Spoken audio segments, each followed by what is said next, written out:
Hello and welcome to Library Lovers for the May edition. It is so very wonderful to have your company tonight. I am your host, Maya Linnell, and I'm wondering, have you ever wondered how chefs and bakers decide which recipes make the grade for their cookbooks? Are you thinking ahead to the financial year and hoping to glean some financial tips to help you come tax time? Or perhaps you're wondering about the relationship between librarians and their libraries. Well, you are in the right place because tonight's guests are going to share all of that and much, much more. I'm your host, Maya Linnell. I'm a journalist. I'm the author of 4 rural fiction novels published with Allen and Unwin. And as well as being a lifelong library lover myself, it gives me great joy to be chatting with you tonight about our very special guests and all things writing, baking, gardening, and the magic of libraries. Now, remember, this is an interactive event. So as much as I love peppering out guests with questions, I'd really love you guys to put forth your own questions as well. There's a chat box down the bottom. You can pop your questions in there and hopefully we'll get a chance to answer them. And put them in there. Tell us what you're growing. Tell us where you are watching us from tonight. Tell us what you're cooking in your kitchen, what you're reading, and make yourself a cup of tea, get comfy, and let's dive into it. Now, our very first guest tonight is Sally Wise. Now, Sally Wise is an has an Order of Australian medal. She is a living legend of home cooking. She was the 2019 Tasmanian Senior Australian of the Year. She is known as Tasmania's favourite man. And when she's not running cooking demonstrations at food festivals or community events, she can be found teaching people, locals, tourists, prisoners, young adults, and children how to turn simple ingredients into delicious, comforting meals. Sally, it is such a treat to have you with us on Library Lovers tonight. All right, let's see if we can find you there. Are you there with Sally? There. Wonderful. Thank you. It's lovely to be here. Great. Well, Sally, I have had so much fun from your cookbook, The Comfort Bake. And even right from the start, from the minute that I saw this one in the catalogue from Murdoch Books, I thought to myself, now that book looks right up my alley. What a great cover as well. It is. That's some cherry pie. Oh, absolutely delicious. Now, we don't have enough cherries growing around here to make pies out of them. I know only 1 or 2 people with a cherry tree. Are there many cherries growing in Tassie near where you live? Oh, definitely. There's cherry orchards everywhere and all different varieties. And in that pie, they're sour cherries, the Morello cherries, which are really delicious. Oh, that sweet, sour, tangy flavour. I can just imagine it. Lovely. Now, Sally, I'm based in country Victoria in my home office where I write my rural fiction novels.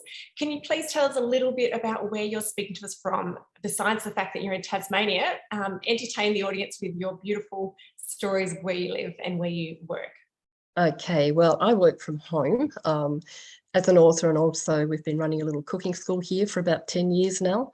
And this is situated in the Derwent Valley in southern Tasmania, beautiful region full of such diverse produce and generous people that matches the generosity of the land that gives the produce. It's just astounding. Our little township, hamlet almost, is called Molesworth, and there's just a few houses scattered about here, and they're really, as I said, lovely, generous people, really kind and lovely, and beautiful community, beautiful scenery, just wonderful. Oh, lovely. It does sound like a really, really nice spot to work. It would get quite chilly there too. Oh my goodness, yes. It's about 1 at the moment. And are you speaking to us right now from your actual cooking classroom?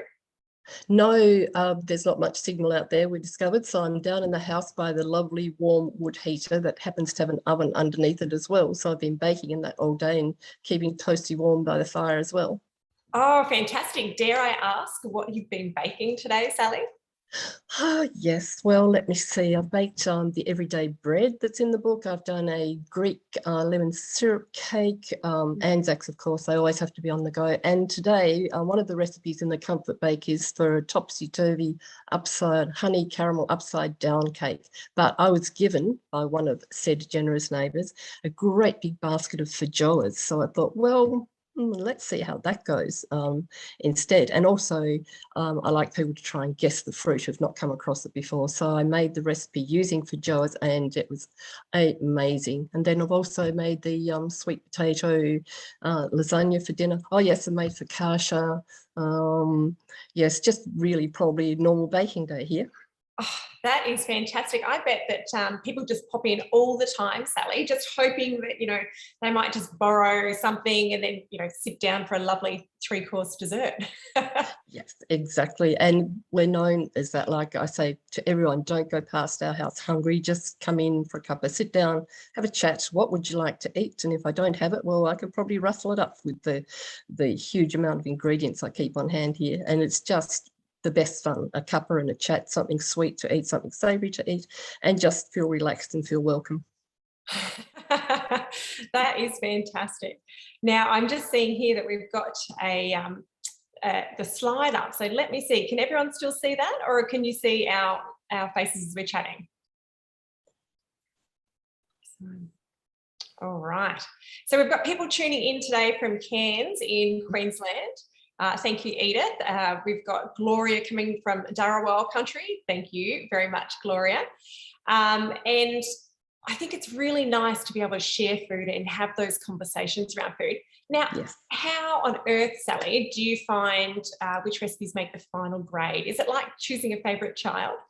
Yes, I know exactly how that goes because I have 6 children. And so yes, it's very much like that because you nurture the recipes, you coax them along and you adjust them, and then you think, oh, you're so beautiful. And then you think, but how will other people think about that? And so you think, well, I have to base this on certain criteria. And that's why all these people coming in are good, because they're great test tasters and they will kind of rate things in the nicest possible way, but with constructive criticism always. It's the best process. Oh, wonderful. I think that would be one of the scary things, personally, putting out a recipe book is that fear of having someone say, but it didn't rise, or, Yes. they were like rocks and the dog wouldn't even eat them. I think that would be one Yes. of the things that would worry me when I was, Yes. I was putting out a recipe book. Does that, keep you awake at night at 3 a.m.? Yes, it's truly fear inspiring. I have been known to jump out of bed and race out to the kitchen and retry a recipe. I kid you not, that's really true, because I think, oh, did I explain that the way I should have done? Maybe I should have included an extra step. So I have to go and step it through, or else I literally can't sleep. Wonderful. Sad So but true. your neighbours know to expect the lights on at 3 a.m. and they're not too worried. Definitely. They're not calling the police. Yeah, they're not surprised at all. They're well used to it. They look forward to what they might come and taste the next day. Oh, fantastic. We've got Sandra saying hello from Melbourne. We've got Kylie tuning in from Kulin Nation. She lives around the Melbourne area. And we also have Janine saying she has this book now on her desk. She's borrowed it from her library. Aren't libraries wonderful places? Aren't they ever? Just love them. Oh, they're fantastic. Now, that actually segues us right beautifully into one of the topics. As people that are tuning in know, that Library Lovers is a joint initiative of Libby OverDrive, which puts together digital audiobooks, ebooks as well for people to borrow through their libraries. Can you share with us, Sally, are you an audiobook person, a paperback person, or an ebook person? I love hard copy. I just love the feel of it in my hand, and I still get that wonderful feeling when you walk into a bookstore, the aroma of the books. It's just amazing, and I love to have them in my hand as a tangible thing. I do the occasional audiobook, sometimes an ebook, but nothing beats a hard copy for me. I do think they have a real beautiful smell to them when they're brand new. When they've been splashed with a bit of egg and they've got flour coming out of all the different pages, they're not quite as good, are they? When they're crisp and fresh off the shelf, they're great. No, but they have their own beauty then. They do. Now, I've made quite a few things from this beautiful comfort bake book, from the jelly rhubarb tart, which was an absolute showstopper. It, as soon as the children opened the fridge and saw it in there, they were blown away. It's a really, really lovely dish that you can take anywhere really and be invited back again. One of the other things that I loved cooking was I tried today your beautiful custard filled passion fruit and coconut buns. And I've never made these before. I've never actually made something with custard in the middle, but that custard with the coconut milk just, oh, it was hard to put it into the buns because, of course, I wanted to, scoop it up and eat it as I Just was eat making it. it. Yes, I know how that goes. It's a delicious custard and not too sweet either. No, it's got a really wonderful, unique flavour. Very, very tropical. I think it would go down well in a nice warm spot like Cairns, or make it all of us Southerners who are in the colder weather feel like we're on a tropical holiday. That's right. Yes. Yeah. And Reminiscent of the past summer and thinking about the one to come.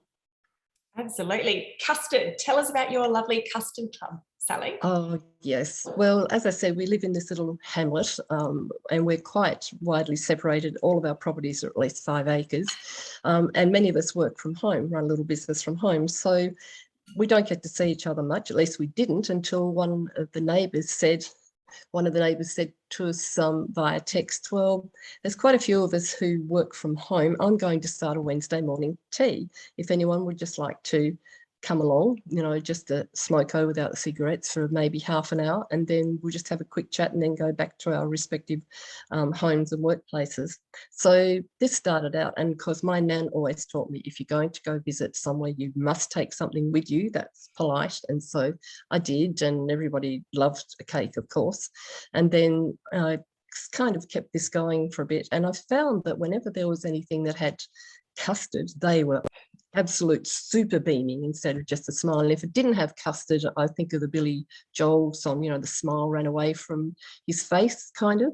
So I just noticed a little downturn in the smile because they love custard so much. And so I started doing something every week that has custard in, on, or beside. And I said to them one day, you love custard so much, I'm going to call you the Custard Club. And it stuck. They love it. So every week I invent a new recipe.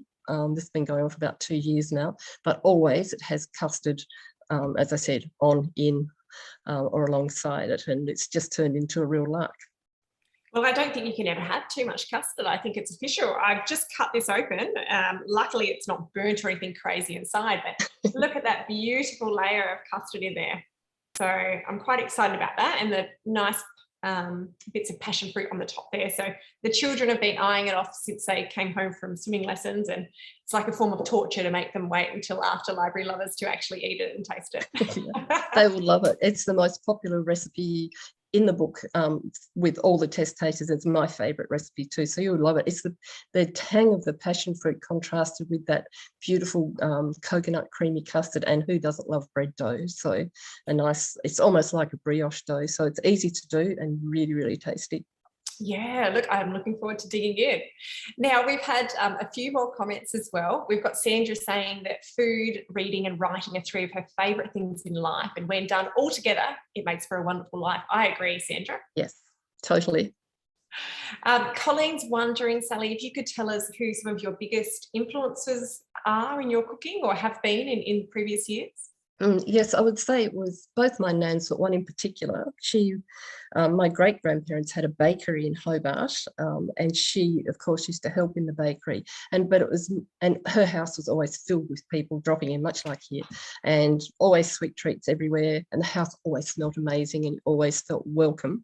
And I think that's part of it. It's not just the food itself; it's the ambience around it, the feeling welcome, to feel happy, to feel it's almost like a cuddle with food. You feel like it's really special to be there. So not only did I love her recipes, which were astounding, but also that whole spirit of hospitality, of all sitting down together, chatting and laughing and being silly, but talking. And the men often would talk about the problems of the day and how they would solve them if they were in politics and all the rest. It's just that lovely mix of like almost an Australian cultural thing of getting together and chewing the fat, so to speak. And just very companionable. Yeah, that's wonderful. It's really lovely to have that heritage of your nanas involved in the cooking from a young age. I also find that libraries are quite a meeting place like that as well, aren't they? They're just one of those incidental places that people make friendships, renew old friendships and bond together over books. Do you have a special memory of a library or a librarian that was special to you, Sally? Yes, actually, she was actually a high school teacher, English high school teacher. Her name was Miss Royal. she was quite a dragon, and we used to call her Choco after chocolate royal biscuits. It was very naughty, but she was the best teacher I ever had because she promoted libraries, encouraged us to go, would physically take us to the library and show us like all the wonderful things that you could learn, and taught us how to talk to a librarian or the person who assists, and really taught us how to get the most out of the library. And yes, as you were saying, Maya, about teaching us how it was a meeting place, a meeting of minds, so to speak, as well as being companionable, where you do get together and talk about books and or just sit quietly and read together. It's wonderful. She was a great influence. She would have been very proud, I'm sure, was she around to see you succeed with your book, Sally? No, I don't think so. She was quite elderly when she was a teacher, and my goodness, she was a Tartar, as I said, and she was very strict, but she was so good. And she would be proud that I am very fastidious about punctuation, as she always taught us to be. That's wonderful. Well, that's a very good legacy for her to pass on. It is, yes. So Edith says she's been using your slow cooker recipe books for many years. Janine says the things that she loves about your recipes is that they're sensible and that you use everyday ingredients. You don't have to be a master chef with a pantry full of very foreign exotic ingredients and techniques that she's never heard of. So I like that as well. I think it makes it easier for people to cook if they know that they can access the ingredients for that. That's it. And it's quite like in this day and age, we're talking so much about the cost of living. And if you think you're going to make a recipe and you've got to go by X, Y, Z ingredients that are quite expensive, and then you might use them once, put them back in the cupboard, and then that's it. Better to have something just plain, simple ingredients in the cupboard, and you'd be amazed what you can do with it. And that's what I base my recipes on, and work with seasonality, with fruit and vegetables, whatever comes through your doorway. And the barter system is great. If you bake something, well, often people will say, well, I'll bring you I has here, the man next door a couple of days ago bought me 2 buckets of lemons, so having wonderful time with those. And then in return, I'm going to give him not only some of that Greek lemon cake, but also a jar of the lemon curd and that sort of thing. So it goes round and round. And that's really good in the sense that that's companionable. It's good for communication between people, but also helps the budget when you share things around. Yeah, I agree, Sally. And I heard a really great term that I love the sound of, the green dollar. And it was from our Kiwi neighbours. We would go down there, we'd take them some bread when we'd been baking, and they would let the kids ride on their donkeys. And if they've got excess fruit, they would give us some. It's just this beautiful cycle of, when you've got something in season, you've usually got lots of it, don't you? That's right. And we do a lot of preserving here. As you know, I have some preserving books as well. But if people find out that you do like to preserve, then they'll bring you heaps, as in the case of the lemons, and then you give something in return. As you said, that's that self-perpetuating cycle, and it's such a happy one. They're knowing that their excess fruit is being used, getting something in return. They know it's appreciated, and it just spirals upward. It's fantastic. Yeah, that's wonderful. And we've had a question about your inspirations for new recipes. Can I take a punt and say that seasonality is one of those things that does inspire you in new recipes?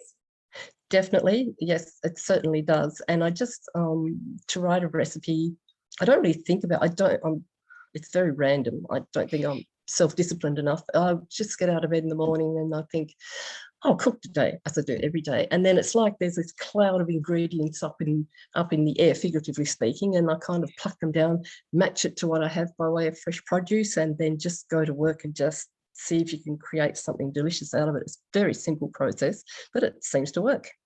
Oh, I love it. It sounds a lot like fiction writing. You've got all these characters kind of begging for your attention. You have to do something with them, or else they kind of run away and do their own thing. Yes, wander off and misbehave or something. Yes, there you go. And yeah, I love to have a full pantry of just some staples like olive oil, say butter, sugar, flour, just simple things that you can, and eggs, of course, but our chickens see to that.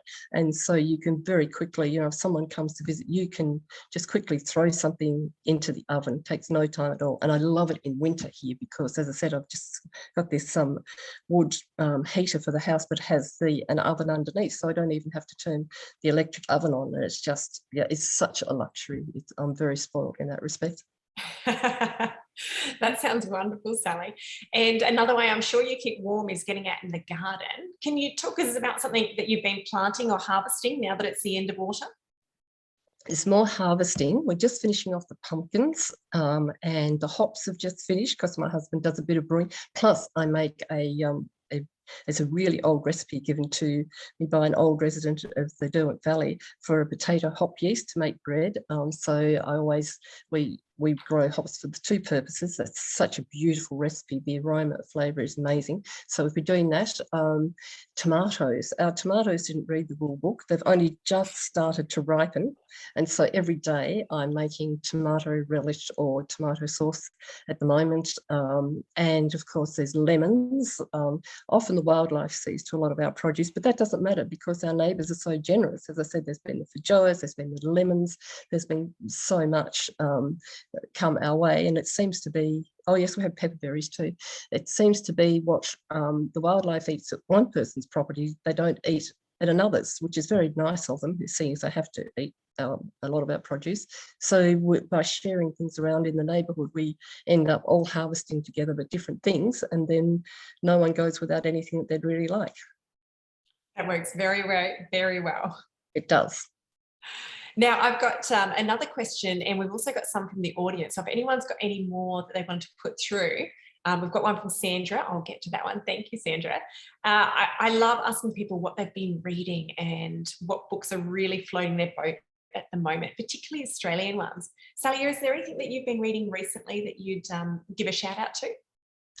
Yes, my son gave me a copy of Boy Swallow's Universe, and I thought, I don't know, but once I got into that book, it was just captivating. He said, "You won't be able to put it down, Mum." He said, "You'll be up all night." And yes, literally, it was so good. Also, Meg Keneally's Fled, I read this last couple of weeks, and that's really good too. It's, of course, historical novel. So I've really enjoyed that. And for a bit of fun, a friend of ours called Colin Firth, he wrote a book called Trawl, Tales and True about fishing in northern Queensland in his earlier rambunctious days, and that's very funny. It's a bit of light relief. I think we could all do with a bit of that every now and then instead of watching the news. Bit of comedy in book format. Lovely. Now, Sally, Sandra was hoping that you would be able to tell what your top 3 favourite recipes made by your grandmother are, or your grandmothers. Oh my goodness, let me think. Possibly she used to make this, she called them special slices. They had like a short crust base, and then they had it wasn't sweetened at all, a walnut layer mixed with coconut, and then a caramel layer, and then she was big on icing. Oh my goodness, and she was thin as a whippet too. But this beautiful thick butter icing on top, and just they really were special slices. They were really great. And her bread, I think it said, she used to make a cake which was, as in the olden days, you used to call things by very family type names, and this was called Mum's Cake, which was actually a currant cake which was absolutely laced with nutmeg, and it's quite a dry cake made in a baking dish, and it's supposed to be made with dripping. I was admonished by my uncle once who said it. I made it with butter, it wasn't nearly so good. Had to be made with dripping, and again it had this thick butter icing, but that was heavily flavoured with nutmeg, and it really sounds so decadent, but it was really, really, really delicious. I made that in ages, must do that again.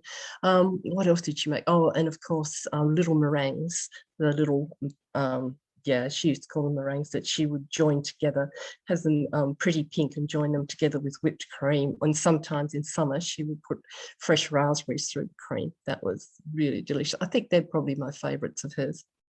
Oh, that is fantastic. Thank you very much for sharing that, Sally. That's really lovely to be able to picture you sitting with your grandmother enjoying that food, and I'm sure she'd be so proud of where you are now, writing fabulous books and so many. How many books have you actually written? You probably would almost lose count now. Yes, not I have 16, but there's 2 compilations in there. They a year in a bottle and out of the bottle is now complete preserves. They were combined, and then slow cooker 1 and slow cooker 2, they put together into complete slow cooker. But I don't think complete slow cooker is available at the moment, so you can buy those volumes separately still. So yeah, I think if you count the compilations, one I co-authored with a producer from the ABC, but one way or another, there's 16 volumes. Oh, wonderful. That is amazing. So if people are interested in finding you, they can have a look on Instagram, Sally. They can find you on Facebook. Yes. They can find you on ABC Radio. You've got a regular show there, a regular spot. Yes, indeed. That's a lot of fun. It's talk back. You never quite know what you're going to be asked, and that is really, excuse me, while it's fear inspiring, it's also wonderful because you learn so much from other people. They ring in with their tips, which we really encourage, and you just learn some of the best things ever and some of the best recipes. You know, these treasured recipes that have been in people's families for generations are simple, easy, really simple methods, and it just comes together beautifully because old recipes are so good and should never be lost. I'm a strong advocate of hang on to your mother's and grandmother's handwritten cookbooks because it's pure gold. Oh, I love those handwritten cookbooks too, Sally. We're a kindred spirit, I think. Indeed. No, they and often people will send me their grandmothers, say, a handwritten cookbook because they say there's no one to pass them on to in the family who really likes to cook. They send them to me. Oh, it's so good. I just spent hours poring over them. You know, sometimes they're written in Indian ink, as we used to call it, and a little bit smudged, so you decipher it, and then you try the recipes, and they always work. There might be a step or two missing, but you know, because they used to not give detailed methods, as has been the case since colonial times, but you can piece it together, you can work it out, and the beauty of those older recipes is nothing really mattered. They just throw them together and they work. Oh, wonderful. Well, what a lovely note to finish on. Thank you so much for being our guest, Sally. It's Thanks for having me. Lovely chatting to you, and I'll be thinking of you when I share the lovely custard, coconut, passion fruit, bread, pull apart buns later. Thank you. Okay. Bye, Maya. Bye. Now, our next guest tonight on Library Lovers is Michelle Baltazar. So Michelle is an award-winning writer. She's a journalist and an editor with more than 20 years' experience in the financial services media. She is the editor-in-chief of Money magazine and also the executive director of media at Rainmaker Group, which publishes Financial Standard, FS Sustainability, Industry Moves and Money. Now, thank you so much for being our guest, our second guest on Library Lovers tonight, Michelle. Oh, we'll just have to unmute you there.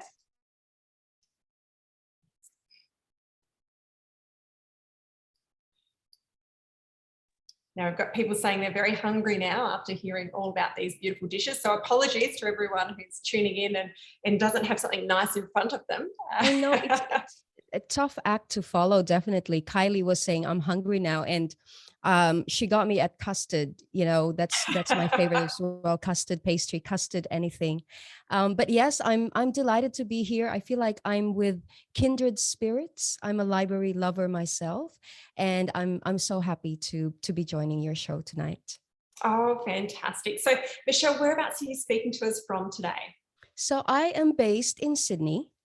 And here at the heart of everything that's happening around, you know, whether it's the city life and the regional life, because of COVID, I've gotten into the habit of appreciating doing weekend trips, if you like.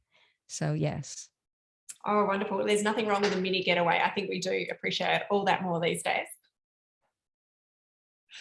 So, Michelle, as a journalist myself, I used to hear the line a lot, you're either a numbers person or you're a words person. But as a lady who's working in the financial industry of journalism, you're completely blowing that myth out of the water, aren't you, by working with both words and numbers? Was it always your aim to work, specialise in financial journalism? Yes, I wish I can say that I'm really good with numbers, but I've grown to appreciate understanding how they work.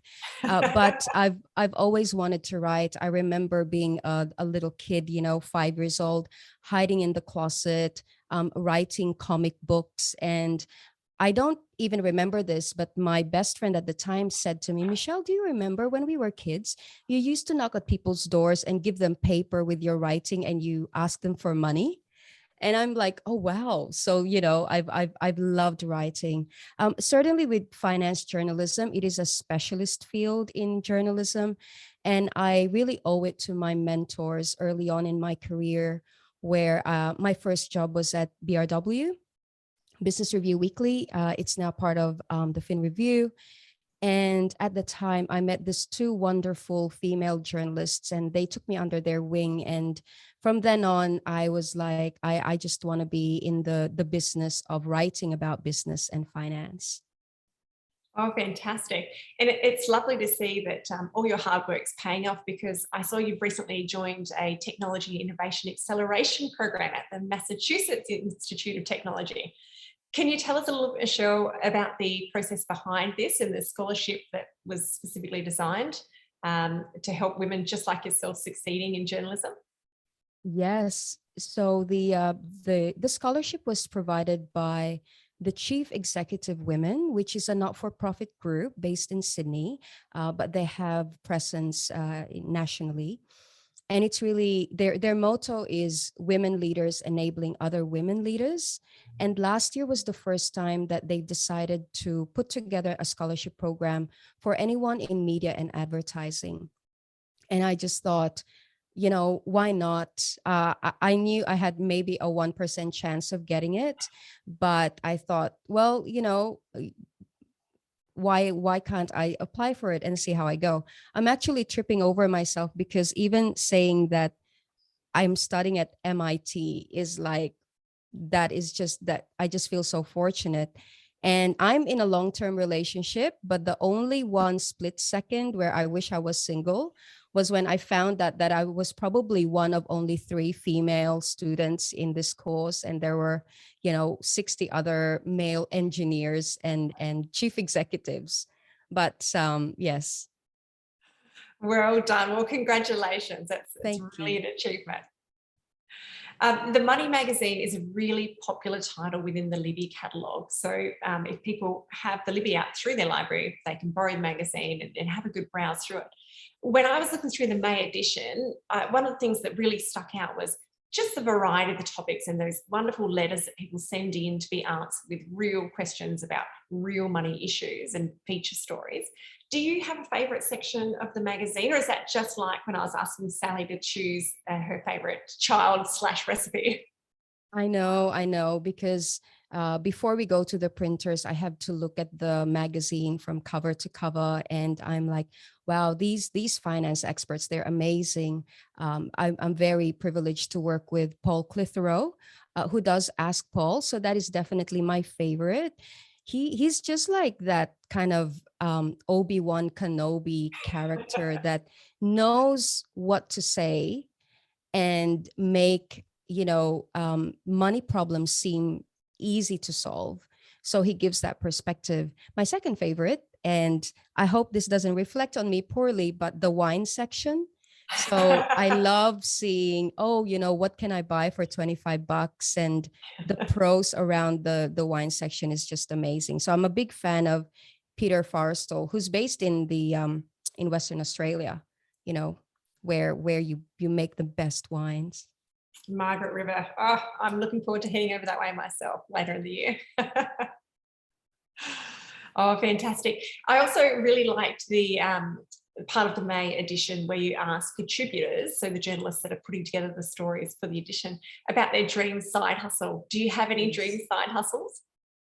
Yes, I've got quite a few dream side hustles. I think we have that one day job, but there's always these other things that we want to do. But for me, I know you'll say, Michelle, you're just saying that, but I wish I was a midnight librarian, like an after hours librarian, where you kind of just hang around books. And my PG rated fantasy is to see people talking loudly at the library, and I'll be the person going, shh.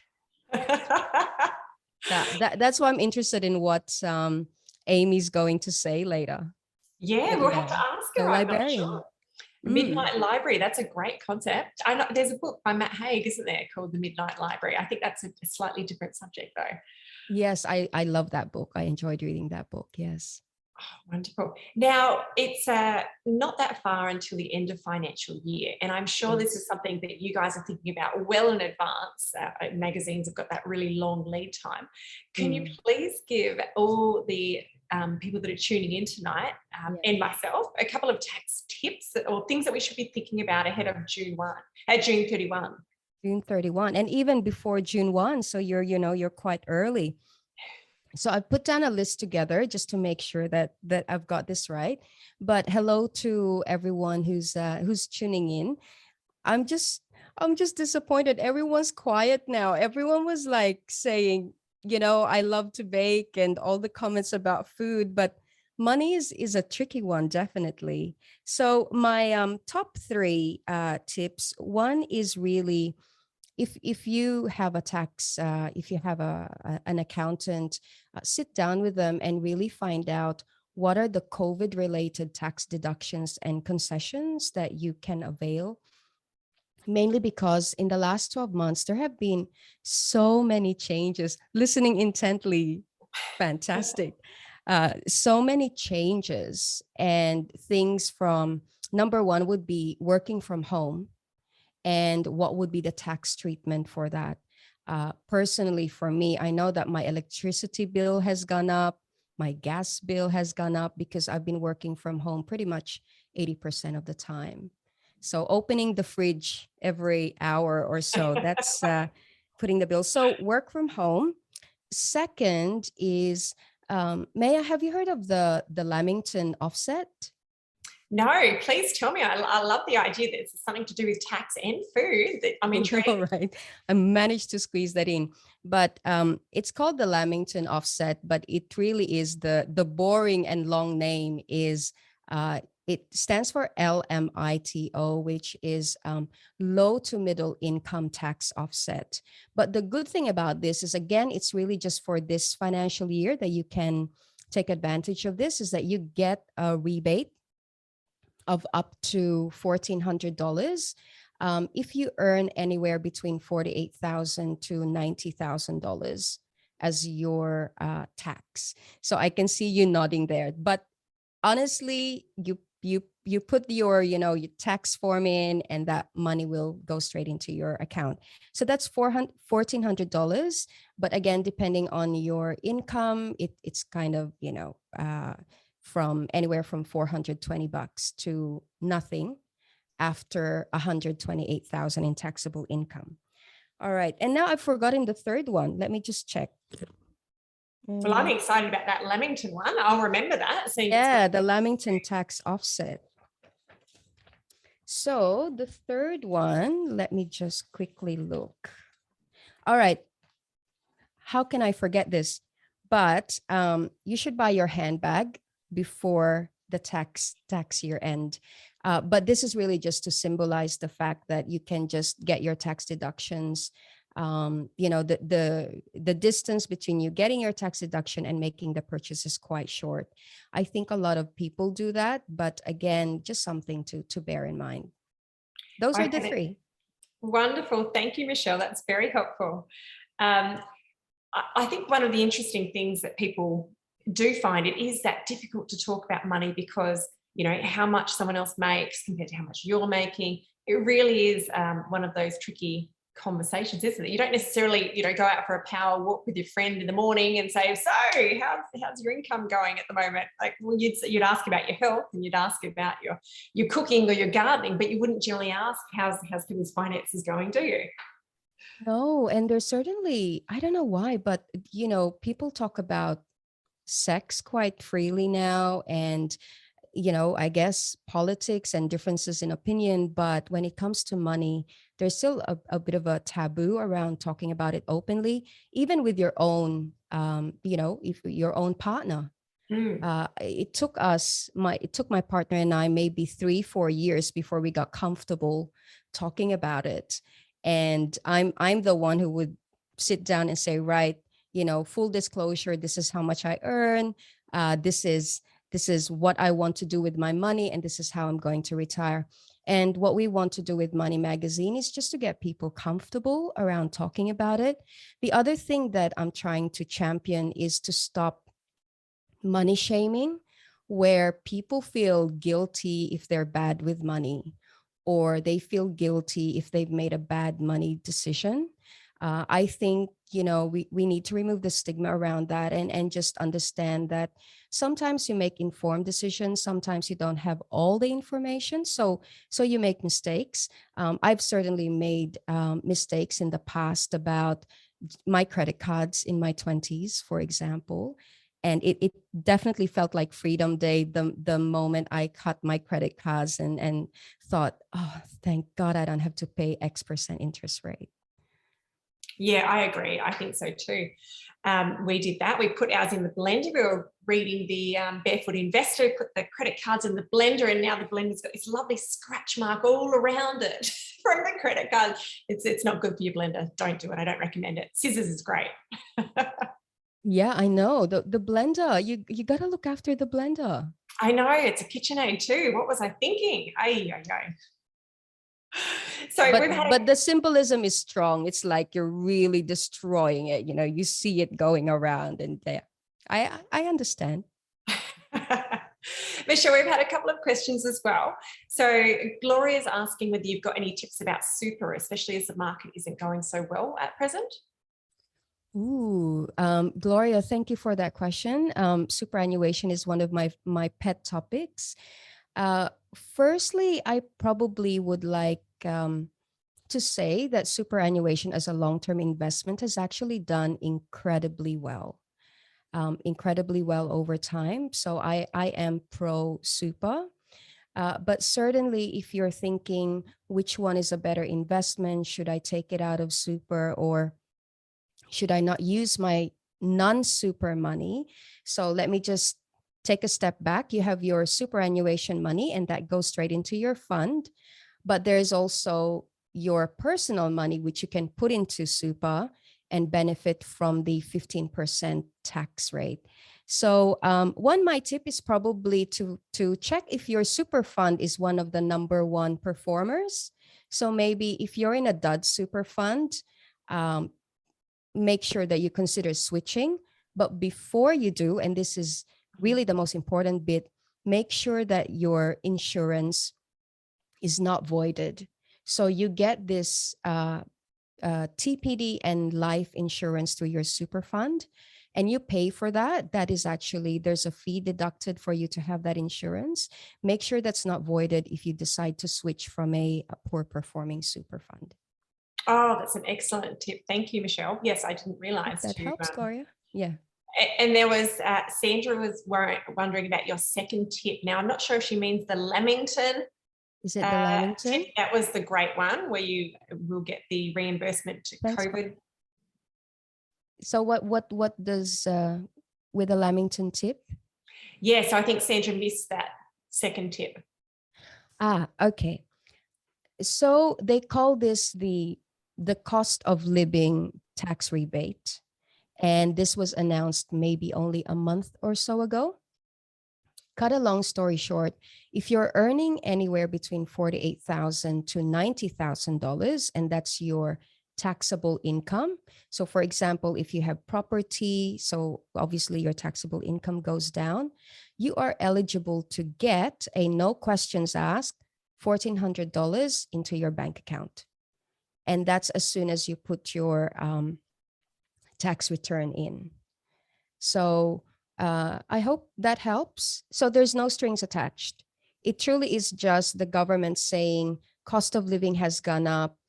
Here's some extra money. The catch is it's a one-time offer. So you don't get the Lamington Tax Offset next year. Lovely. Now, moving along to gardening and baking.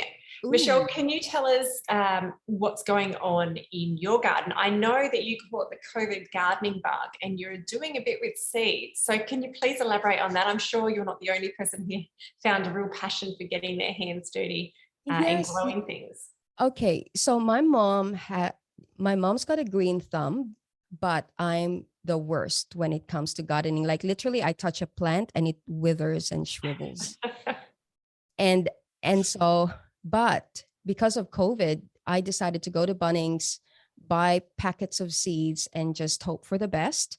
And so if it's okay with everyone, I'd just like to show one of my harvests. So, okay, so this is just peppermint, but I'm very proud of this. So peppermint, apparently professional gardeners say, Michelle, they're like weeds. Anyone can like grow them. Still very proud, comes in handy on Friday nights with tequila, maybe.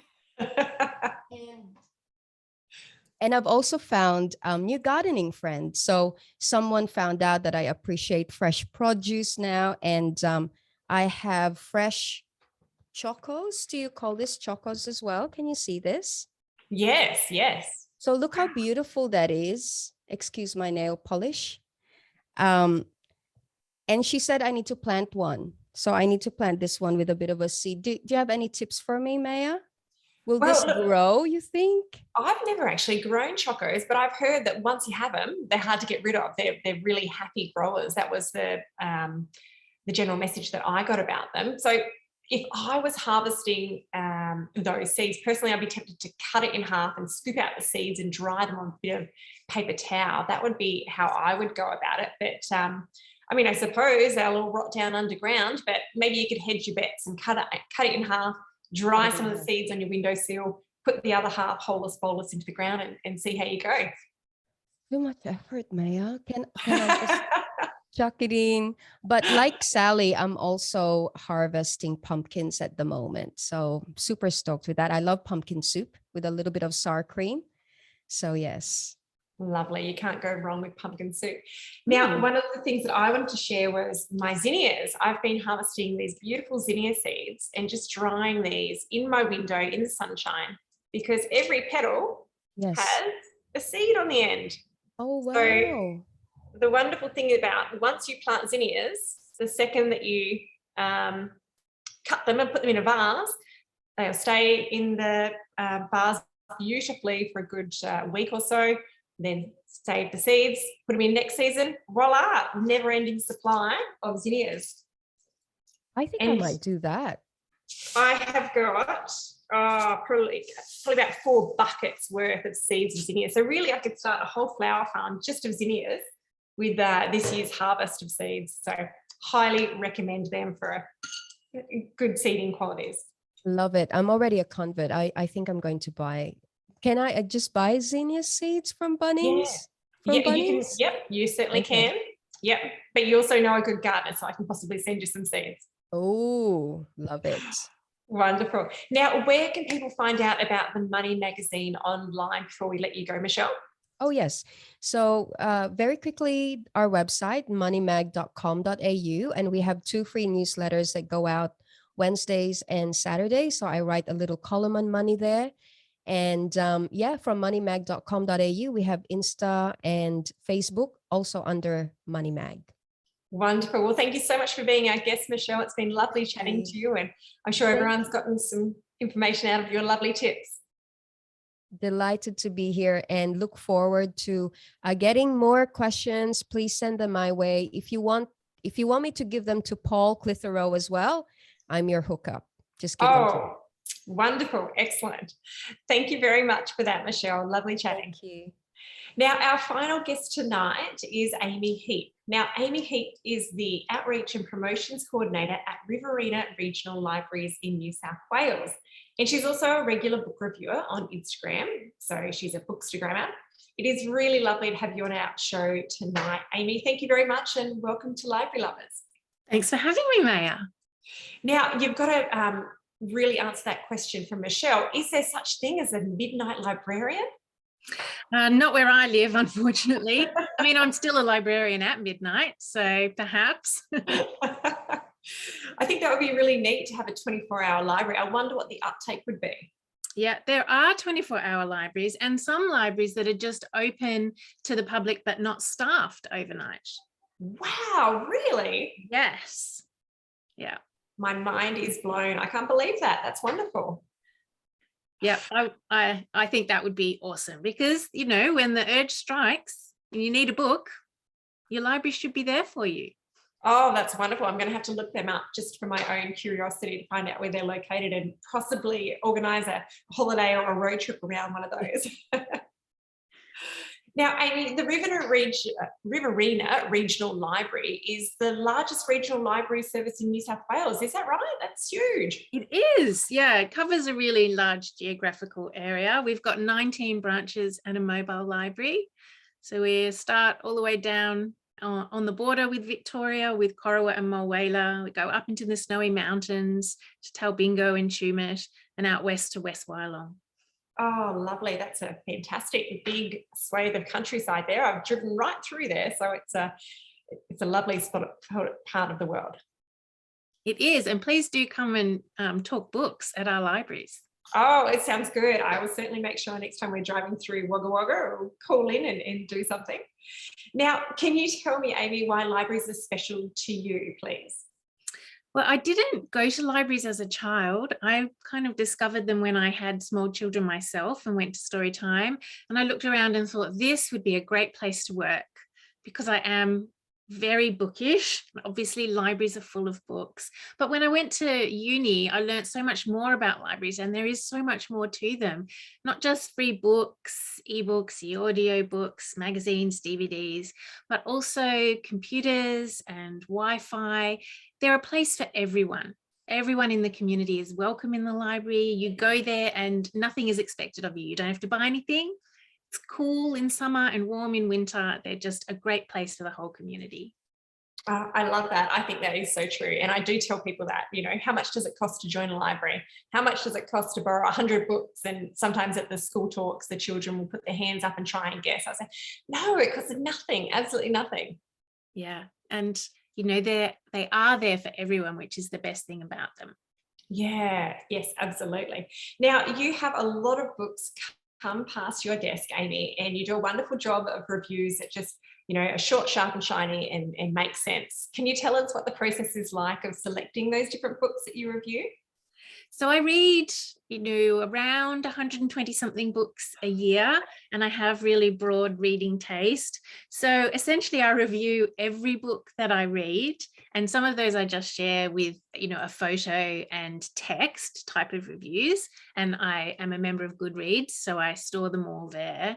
The ones that I choose to make film reviews of are ones that I'm really enthusiastic about, something that I've got a lot to say about, because I think that's what people are looking for. They can read the plot summary on the back of the book, but they want to know more than that. So I focus on other appeal characteristics, tone, pace, language, characters, and how the book makes you feel.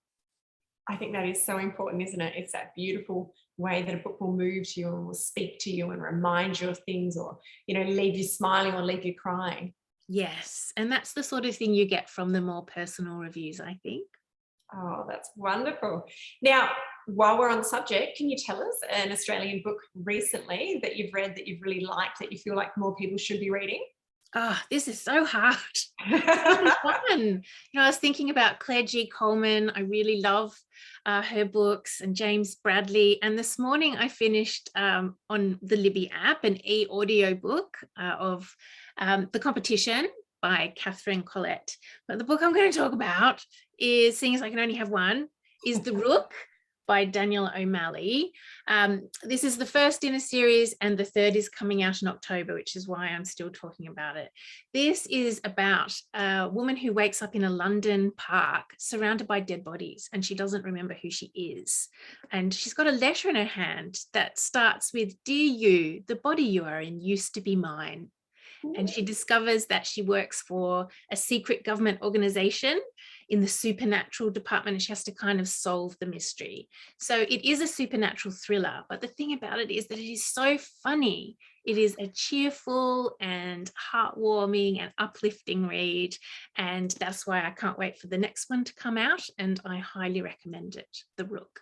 That sounds fantastic. Amy, did you say it was a YA or it's an adult one? No, it's adult, but YA friendly. Definitely YA friendly. And so is the second one. That sounds fantastic. An author in Canberra. Yeah.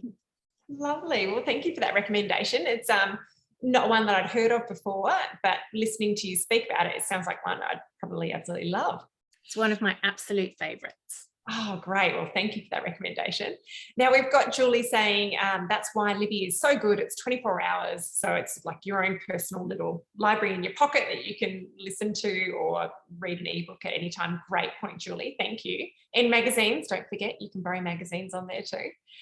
Sandra's also said that personal development teacher and speaker John Rohn once said, the wisdom of the world is in libraries and only 3% of people have a library card. Well, that is a good point there. We're the smart ones, aren't we? I think the statistics are a bit higher now in Australia, but still more people need to know what they can get free at the library. Excellent. Now, can you tell us what's happening in your personal garden or kitchen at the moment, Amy, please? Well, I do love a beautiful garden, but I'm such an indoor person that gardening is not really my thing, but I do love baking. And I've got Stephanie Alexander's The Cook's Companion here. This one is, I got it, I think when I got married, which was 26 years ago. So it's been kicking around for a long time. And I won't show you the pages because you would be horrified. This is a used book. But the thing that I am cooking over and over at the moment, the recipe is called Pears Baked as in Savoy. I don't know why she didn't just go for Savoy pears, but anyway, it's a really simple recipe. It's just pears, butter, sugar, vanilla, and cream. And it makes the most heavenly flavor. So simple that you can just do it for the family, and I do, but also is great for dinner parties or whatever. It's just gorgeous recipe. And I'm not the sort of person who goes, oh, a piece of fruit, I'll just have that for dessert. Normally I need all the chocolate and all the cake, but these pears are amazing. Oh, wonderful. Well, that's great. Pears as in Savoy. We'll keep an eye out for that. And I thought this might be a good time for me to share a recommendation of what I've been reading at the moment. I've just picked up a copy of Ellie O'Neill's new book. Now, she's an Irish author, but she lives in Australia. She's based in Geelong, I believe. And this is her new novel that's out at the end of this month, on the 31st of May. So that's a lovely, warm family story. It's got some great characters. I'm right in the middle of it at the moment and reading bits aloud to my husband, who'll be falling asleep at night. I go, nudge him, Jason, listen to this sentence. This is wonderful. So some really lovely snips in there. If people are looking for a nice heartwarming read that will make them smile and make them feel things, you have to pick up a copy of Ellie O'Neill's Family Matters. I'll have to put that on my TBR. Yeah, no, it's one of those things. I feel like sometimes my TBR might topple over in the middle of the night and knock me off because I've got so many fantastic books begging for my attention. You would have that problem too, wouldn't you? I do. Yes, I don't think I'll ever get to all the books on my TBR, but I will die trying. Lovely. Well, we're almost out of time, and I really appreciate you coming on the show tonight, Amy, and also all of our guests and the people that have tuned in. It's really lovely having your company and being able to talk with like-minded people about books and baking and gardening and all things library. So thank you very much for tuning in, Amy. Thanks for having me. No worries. So to everyone who has been involved, please make sure you know that you can borrow books through the library anytime if you're using your Libby app on ebook, audiobook and magazines. If your library doesn't have it for you, then make sure you ask them to order in, because that's a free service that people can ask of their libraries, and there's plenty of great books and wonderful Aussie authors out there who would love to have your hands on their books. So thank you to everyone for tuning in. I've loved chatting to you this month. We'll be back again next month. We have Adele Parks, the international thriller. She's got a great one, and it's called, I think, One Last Secret. So she'll be chatting to us on her actual Australian release day next month. So that one is the third Wednesday in June. I hope to see you there. Thanks to everyone for tuning in. Please make sure, if you love listening to Ben's Book Club, Ben Hobson also has a segment through Libby, which is next Tuesday night. And his guests are the ladies who wrote the book Larimar. It's set in the Northern Territory. It's a mystery, but it's a true story. So you'll have to tune into Ben's Book Club and find out about that. That's hosted through Libby OverDrive as well. So stay well, stay safe. Read more books and tell us what you've been reading. I look forward to seeing you all again next month. Thank you very much for your company.